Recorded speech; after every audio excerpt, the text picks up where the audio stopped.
پہلگام دہشت گردانہ حملے میں پاکستان کے ملوث ہونے کا کوئی ثبوت نہیں، حملہ آور بھارتی ہیں۔ بھارت کے سابق وزیر داخلہ اور کانگریسی رہنما پی کے چدمبرم کے مودی سرکار کو آئینہ دکھا دیا، کہا کہ آخر بھارتی حکومت یہ کیوں سمجھتی ہے کہ دہشت گرد پاکستان آئے؟ کیا حکومت نے ان کے پاکستانی ہونے کی شناخت کی؟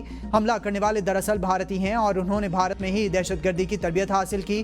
آپریشن سندور پر پارلیمنٹ میں بحث کے دوران بی جے پی نے چدمبرم کے بیان پر ہنگامہ کھڑا کر دیا۔ سینئر کانگریسی رہنما کی جانب سے پہلگام پر پاکستان کو کلین چٹ دینے پر شدید تنقید کا نشانہ بنا۔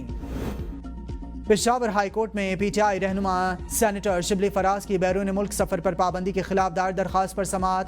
عدالت نے وفاقی حکومت اور دیگر متعلقہ فریقین سے جواب طلب کر لیا۔ مزید سماعت 31 جولائی تک ملتوی۔ وکیل نے کہا کہ درخواست ہسپتال میں زیر علاج ہے اور علاج کے لیے بیرون ملک جانا چاہتا ہے اور اس کا نام PNIL میں ڈالا گیا ہے۔ گزشتہ سماعت پر فریقین سے رپورٹ طلب کی گئی تھی جو ابھی تک نہیں آئی ہے۔ عدالت نے فریقین سے دوبارہ رپورٹس طلب کر لیں۔ پشاور ہائی کورٹ نے عمر ایوب کے خلاف اثاثہ جات ظاہر نہ کرنے کا الیکشن کمیشن کا نوٹس معطل کر دیا۔ الیکشن کمیشن کو کارروائی سے بھی روک دیا گیا۔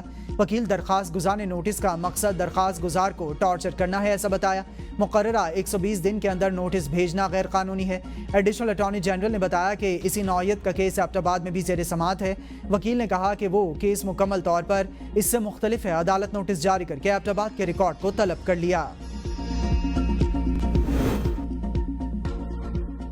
فارم 47 کے ذریعے نااہل افراد کو مسلط کیا گیا۔ ملک میں مہنگائی اور بے روزگاری عروج پر ہے۔ عوام 5 اگست کے حوالے سے مرکزی قیادت کے اعلان کا انتظار کریں۔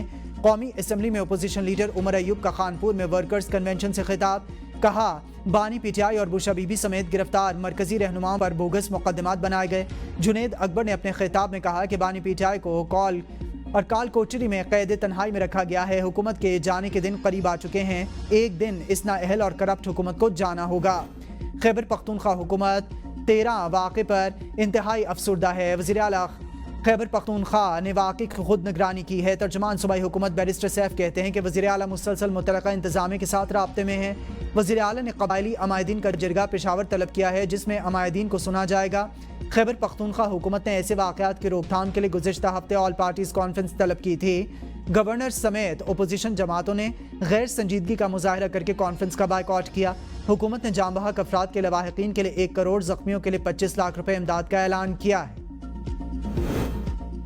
30 جولائی کو پشاور میں قبائلی عوام کا گرینڈ جرگہ ہوگا۔ امن کے لیے ہر ممکن کوشش کرنے کو تیار ہیں۔ امیر جماعت اسلامی حافظ نعیم الرحمان کی کراچی میں میڈیا ٹاک، کہا حکومت سے مولانا ہدایات لے رہے ہیں اور لانگ مارچ کو راستہ دینے کی اپیل کرتے ہیں۔ لانگ مارچ بلوچستان کے عام شہریوں کو آواز ہے۔ امیر جماعت اسلامی نے 5 اگست کو حقوق کشمیر اور فلسطین کے طور پر منانے کا اعلان کرتے ہوئے کہا کہ مسلم حکمرانوں کے لیے غزہ کی صورتحال پر خاموشی لمحہ فکریہ ہے۔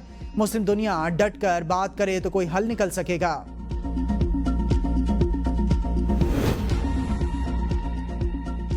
ایم کیو ایم پاکستان کا 1 سے 14 اگست تک یوم پاکستان کی تقریبات کا اعلان۔ خالد مقبول صدیقی کہتے ہیں کہ 1 اگست کو مینار قائد پر جائیں گے اور حاضری دیں گے۔ 13 اور 14 اگست کی رات شب آزادی نمائش چرنگی پر منائی جائے گی۔ دشمن کے خلاف جنگ میں کامیابی کے ساتھ اس 14 اگست کی اہمیت زیادہ ہے۔ کراچی کی حفاظت کی ذمہ داری ہم پر ہے۔ اس ملک کی گروتھ کا انجن کراچی اور سندھ کے شہری علاقے ہیں۔ پاور سیکٹر گردشی قرض میں 85% تک کمی کا پلان حتمی مرحلے میں داخل۔ ذرائع کے مطابق سرکولر ڈیٹ 561 ارب روپے تک محدود کرنے پر عمل درآمد کی تیاری مکمل۔ گردشی قرض کو کم کرنے کے لیے ادائیگیوں کا آغاز رواں ہفتے سے کیے جانے کا امکان ہے۔ سرکولر ڈیٹ ادائیگیوں کے لیے بینکوں سے لیے گئے 1275 ارب روپے استعمال ہوں گے۔ بینکوں سے لیے گئے قرض کا حجم 1275 ارب، وصولیاں سرچارج سے ہوں گی۔ رقم سے پاور ہولڈنگ لمیٹڈ اور پاور ہاؤسز کو ادائیگیاں کی جائیں گی۔ صارفین 3.23 روپے فی یونٹ ڈیٹ سرچارج کے ذریعے قرض ادا کریں گے۔ لاہور ہائی کورٹ نے پنجاب حکومت سے یلو ٹرین منصوبے کی تفصیلی رپورٹ طلب کر لی۔ ایڈوکیٹ جنرل پنجاب کو ذاتی حیثیت میں پیش ہونے کا حکم، واسا کے ڈی جی کو بھی طلب کرتے ہوئے تعمیراتی کام کی تفصیلات پیش کرنے کی ہدایت۔ عدالت کا ٹیپا کو 1 ماہ کے اندر جیل روڈ، مال روڈ اور ایم عالم روڈ کی سروس روڈز بحال کرنے کی ہدایت۔ محکمہ ماحولیات سے ہیوی ٹریفک اور موٹر سائیکلوں سے متعلق پالیسی طلب۔ جسٹس شاہد کریم نے ریمارکس دیے کہ ملتان میٹرو بس پر اربوں روپے ضائع کیے گئے۔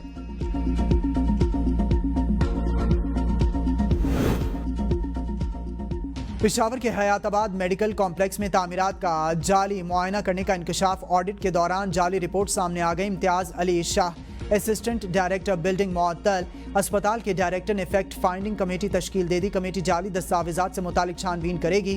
کمیٹی 10 روز میں تحقیقات مکمل کر کے رپورٹ پیش کرے گی۔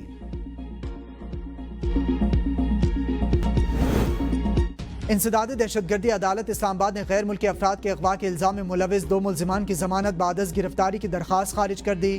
تحریری حکم نامے میں کہا گیا ہے کہ پراسیکیوشن کے مطابق ملزمان پر ایک سنگین جرم کا الزام ہے، جس میں ایک غیر ملکی سمیت 2 افراد کو اغوا کیا گیا۔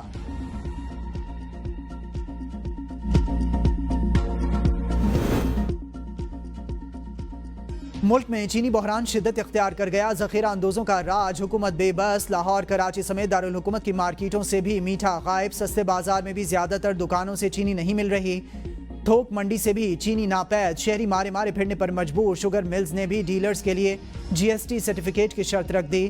شوگر ڈیلرز اور ہول سیلرز کی بڑی تعداد سیلز ٹیکس رجسٹریشن سے محروم ہے۔ شوگر ملز سے عدم سپلائی سے چینی بحران مزید سنگین ہونے کا خدشہ۔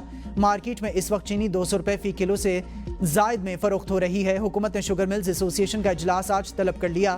Chairman FBR، secretary industry, chairman sugar mills ایسوسی ایشن شریک ہوں گے۔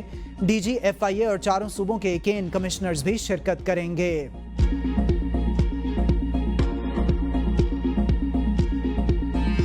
میں مشکلات کا سامنا، نیشنل ورکشاپ بلوچستان کے شرکاء کا LOC چکوٹھی سیکٹر کا دورہ، پاک فوج کے افسران نے استقبال کیا۔ شرکاء کو پاک فوج کی جانب سے چکوٹھی سیکٹر میں پاک فوج کی جانب سے دی گئی قربانیوں، دفاعی حکمت عملی اور حاصل کی گئی کامیابیوں پر بریفنگ۔ شرکاء نے دورے کو نہایت معلوماتی اور مؤثر قرار دیا، پاک فوج کے جذبہ قربانی اور پیشہ ورانہ صلاحیتوں کو بھرپور انداز میں سراہا۔